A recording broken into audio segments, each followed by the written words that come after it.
Grimm's Fairy Tales. The 12 Huntsmen. There was once a king's son who had a bride whom he loved very much, and when he was sitting beside her and very happy, news came that his father lay sick unto death, and desired to see him once again before his end.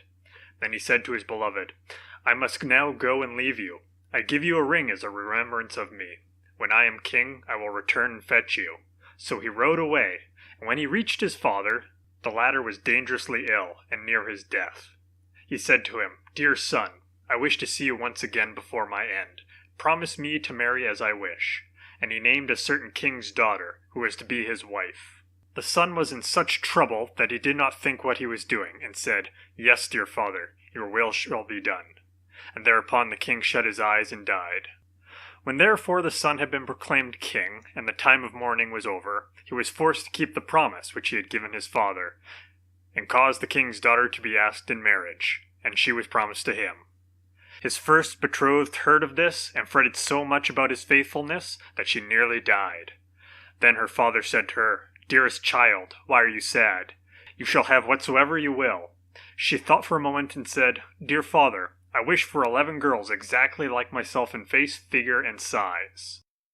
The father said, It is possible, your desire shall be fulfilled. And he caused a search to be made in his whole kingdom, until 11 young maidens were found who exactly resembled his daughter in face, figure, and size.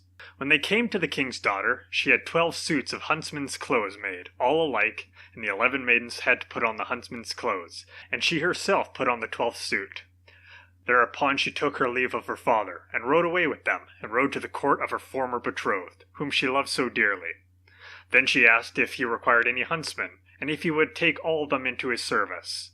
The king looked at her and did not know her, but as they were such handsome fellows, he said yes, and that he would willingly take them, and now they were the king's 12 huntsmen. The king, however, had a lion, which was a wondrous animal, for he knew all concealed and secret things.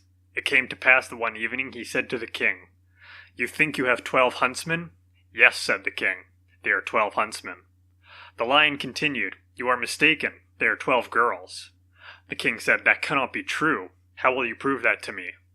Oh, just let me some peas be strewn in the antechamber, answered the lion, and then you will soon see. Men have a firm step, and when they walk over peas none of them stir. But the girls trip and skip, and drag their feet, and the peas will roll about. The king was well pleased with the counsel, and caused the peas to be strewn. There was, however, a servant of the king's who favored the huntsmen, and when he heard that they were going to be put to this test, he went to them and repeated everything, and said, The lion wants to make the king believe that you are girls. Then the king's daughter thanked them, and said to her maidens, Show some strength and step firmly on the peas. So next morning when the king had the 12 huntsmen called before him, and they came into the antechamber where the peas were lying, they stepped so firmly on them, and such a strong sure walk, that not one of the peas either rolled or stirred. Then they went away again, and the king said to the lion, You have lied to me, they walk just like men.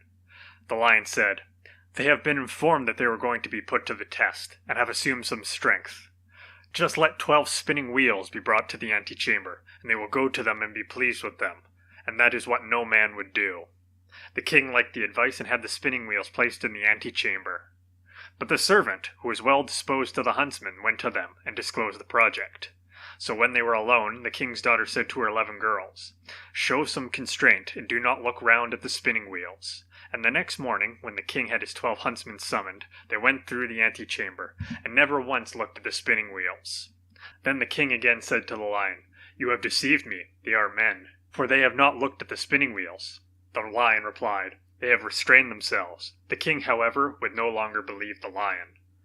The 12 huntsmen always followed the king to the chase, and his liking for them continually increased. Now it came to pass that once when they were out hunting, news came that the king's bride was approaching. When the true bride heard that, it hurt her so much that her heart was almost broken, and she fell fainting to the ground. The king thought something had happened to his dear huntsman, ran up to him and wanted to help, and drew his glove off. Then he saw the ring which he had given to his first bride, and when he looked in her face he recognized her. Then his heart was so touched that he kissed her, and when she opened her eyes he said, You are mine, and I am yours, and no one in the world can alter that. He sent a messenger to the other bride, and entreated her to return to her own kingdom, for he had a wife already, and someone who had just found an old key did not require a new one. Thereupon the wedding was celebrated, and the lion was again taken into favor, because, after all, he had told the truth. The end.